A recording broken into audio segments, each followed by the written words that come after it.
একটা থ্রি পিসের কাপড় দিয়ে গোল জামা কিভাবে কাটিং করবেন, সাইটের জয়েন্ট দিয়ে কিভাবে ঘেরটা বড় করে নেবেন, এ টু জেড শেয়ার করব আপনাদের সাথে। এর জন্য আমাদেরকে কাপড়টা 2 ভাঁজ 4 পার্ট করে নিতে হবে। সামনের পার্ট পিছনের পার্ট এভাবে ভাঁজ দিয়ে নেওয়ার পর নিচের ঘেরের দিকে এই যে এখানে যে সেলাইয়ের কাপড় আছে, এই সেলাইয়ের কাপড়ের পায়ের অনুযায়ী একটি দাগ দিয়ে নিতে হবে।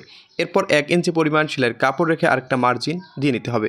সেলাই মার্জিনে ইনসেরেপটা বসিয়ে আমাদের ইনসেরেপটা বিছিয়ে নিতে হবে। এই নিয়মে ইনসেরেপটা বিছিয়ে আপনার লম্বা অনুযায়ী একটি দাগ দিয়ে নেবেন। তো আমাদের লম্বা 45 ইঞ্চি, 45 ইঞ্চিতে একটা দাগ দিলাম।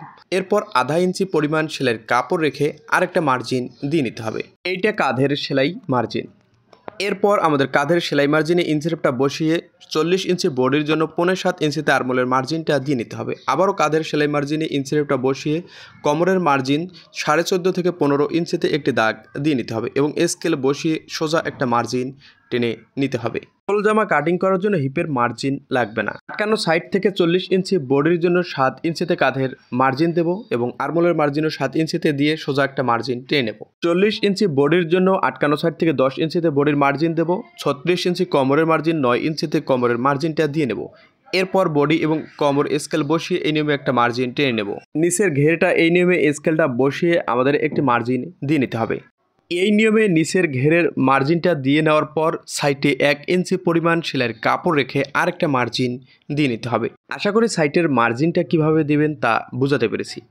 এরপর আরমোলের শেপ দেওয়ার জন্য কোনাকুনিতে একটি মার্জিন দিয়ে আমাদের 3-3.5 ইঞ্চি উপরে একটি দাগ দিয়ে এইভাবে সুন্দর করে আরমোলের শেপটা মিলিয়ে দিতে হবে।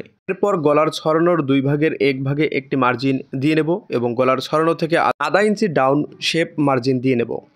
আশা করি গোল জামার মার্জিন কিভাবে দিবেন তা বুঝাতে পেরেছি। এরপর এই মার্জিন অনুযায়ী আমাদের কাটিং করে নিতে হবে। তো আপনি যদি আমার এই পেজে নতুন হয়ে থাকেন তো পরবর্তী ভিডিওগুলো দেখার জন্য অবশ্যই পেজটা ফলো করে সাথেই থাকবেন। এবার সাইটের জয়েন্টটা দেব। সাইটের যে টুকরা কাপড়টা বের হয়েছে এই টুকরা কাপড়টা 1 ইঞ্চি উপরে এভাবে বসিয়ে নিতে হবে।